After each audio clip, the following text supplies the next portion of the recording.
Biasa. Gimana? Ada berita apa? Biasanya suka bawa berita. Betul Ustaz. Ini seperti bisa di media sosial itu sekarang lagi rame Ustaz, lagi rame. Kenapa mantau media sosial terus? Kenapa ngaji Quran ya? Soalnya beritanya seliweran Ustaz, di berita-berita juga suka ada di portal-portal berita. Baca yang seliweran mendingan kan baca yang jelas-jelas, Quran, hadis, ya. Bukan panduan kehidupan. Jangan terlalu banyak interaksi begitu ya. Betul Ustaz. Ya. Kenapa? Ada masalah apa? Ini apa namanya, rame lagi diperbincangkan itu yang di medsos itu ramai soal dukun. Dukun yang bahkan yang menggunakan ayat-ayat Al-Quran Ustaz, seperti itu. Oh, ada yang begitu. Iya, ternyata. Begitu ya.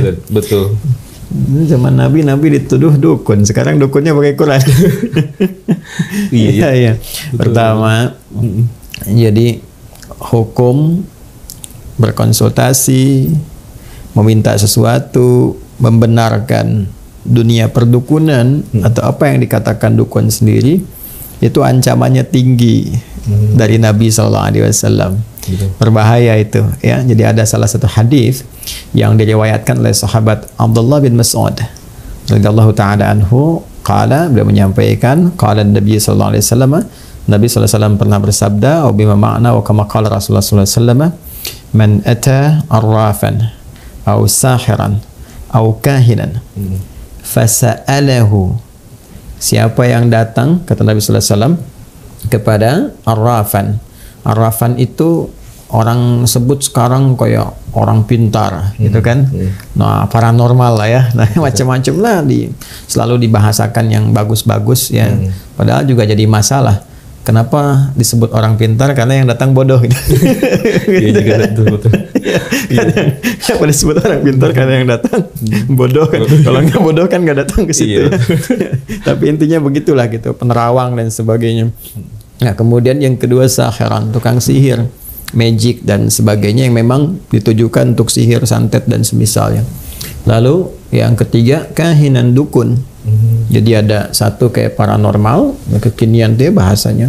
Kemudian yang kedua tukang sihir, yang ketiga adalah dukun. Fasa'alahu, lalu meminta sesuatu, konsultasi kah, minta untuk jasa tertentu kah, penerawangan, minta jimat, minta ini, minta itu, atau minta jasa untuk menyakiti seseorang dengan sihir, ya, minta jimat pada dukun tertentu misalnya dengan sesuatu. Kemudian ini yang jadi persoalan, ya, fayusaddiquhu bima yaqul, kemudian dia membenarkan, meyakini apa yang disampaikan oleh dukun itu, ya, atau tukang sihir itu, atau paranormal itu. Apa kata Nabi sallallahu alaihi wasallam? Nah, ini yang paling berbahaya. Itu diancam langsung dengan kalimat Nabi, faqad kafara bima unzila ala Muhammadin sallallahu alaihi wasallam. Maka pada saat orang itu datang ke dukun, ke tukang sihir, ke paranormal dan membenarkan apa yang disampaikan oleh orang-orang itu, maka dia telah mengingkari, telah kufur terhadap segala yang diturunkan kepada Nabi Muhammad sallallahu alaihi wasallam. Ya.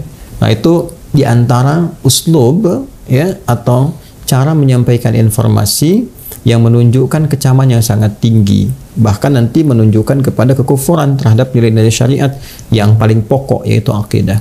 Itu berbahaya. Itu berbahaya. Kata Nabi sendiri itu telah kufur dengan syariat Nabi. Karena itu anjurannya adalah segera bertaubat, ya. Jadi jangan sampai melibatkan diri pada yang seperti itu. Ya, harus kita sampaikan agar segera bertaubat, karena itu termasuk satu di antara 7 dosa besar, ya, yang berpeluang mendapatkan murka Allah Subhanahu wa taala dan juga bisa menggugurkan nanti nilai-nilai ketaatan kalau dia muslim, ya, yang selama ini dia misalnya berusaha untuk membangun diri, dia sholat misalnya, atau bahkan haji atau umrah, tapi dia datang ke dukun, datang ke tukang sihir, datang ke paranormal, ya, berbuat syirik, masuk bagian dari syirik nanti itu, karena mempercayai sesuatu yang Allah larang dan menduakan sesuatu yang telah Allah kemudian tegaskan tidak ada itu semua, ya. Jadi sesuatu yang sangat berbahaya. Di An-Nisa itu di ayat 48 misalnya tegas Allah menyampaikan, innallaha la yaghfiru ay yushraka bihi wa yaghfiru ma duna dzalika liman yasha, ya. Sungguh kata Allah sendiri yang menyampaikan, Allah tidak akan berkenan mengampuni dosa syirik, ya kan, kalau dia bawa sampai mati, ya, kalau sampai wafat dia bawa dosa itu, kecuali kalau sebelum datang ajalnya dia tobat, ya, mohon ampun kepada Allah, dia perbaiki dirinya, menjauhi syirik, taubatan nasuha, maka berpeluang mendapat ampunan Allah Subhanahu wa taala. Tapi kalau dia pertahankan sampai dengan dia wafat, sampai kembali kepada Allah, maka amal apapun yang dia kerjakan terhapus semuanya. Ya, dan itu sangat berbahaya ancamannya. Itu bagi yang berbuat konsultasi dengan membenarkan, percaya dengan itu semua. Sekarang kalau jadi pelakunya, itu jadi lebih berbahaya lagi tuh. Ya, bila dia mengaku muslim. Ya, bila mengaku muslim. Karena itu kita mendoakan semoga Allah melembutkan hati-hati orang yang menduga bahwa dukun itu bagian dari profesi misalnya, ya. Hati-hati kalau dia muslim ya. Kalau dia bukan muslim, ya itu urusannya. Kita tidak memberikan pencerahan atau arah-arah jalan kebaikan yang mengikat di luar nilai keislaman. Kalau ingin belajar dipersilahkan. Tapi bagi orang Islam mesti yakin dengan tuntunan keislamannya. Ya, mesti yakin dengan pedoman keislamannya. Nah, di tuntunan keislaman itu tidak boleh menjadi dukun. Jadi kalau ada orang Islam menganggap bahwa dukun bagian dari profesi, itu dosanya besar. Apalagi kalau jadi dukun. Nah, yang paling menarik itu begini. Dulu Nabi Muhammad SAW saat diturunkan Al-Quran kepada beliau sebagai pedoman berkehidupan, itu ada yang menduga sebagian dari masyarakat di sekitaran Mekah yang ingkar pada masa itu, menduga bahkan menuduh Nabi Muhammad itu dukun. Penyihir tadi. Iya, dituduh penyihir, dituduh penyair, dituduh gila, dituduh lagi dukun. Jadi ayat-ayat Quran itu diposisikan sebagai jimatnya, katanya ini Muhammad bawa jimat, dia dukun tuh. Makanya turun beberapa ayat, yang paling pokok tuh 2 ayat. Ya, yang langsung diturunkan oleh Allah Subhanahu wa taala sebagai pembelaan bagi Rasulullah sekaligus menepis semua tuduhan-tuduhan itu. Jadi Allah telah membebaskan Nabi Muhammad SAW dari tuduhan-tuduhan perdukunan. Ya, dengan ayat-ayat Quran. Lalu kalau datang orang membawa ayat Quran dan itu dukun, itu dosanya besar sekali. Nabi Muhammad dituduh dukun, ya, Qurannya sebagai jimat, dibebaskan oleh Allah tuduhan itu. Lantas datang orang belakangan, ya, mengaku dukun, membawa ayat Quran sebagai jimat, itu dosanya besar. Kebayang nggak cara berpikirnya? Nah, di surat apa kira-kira?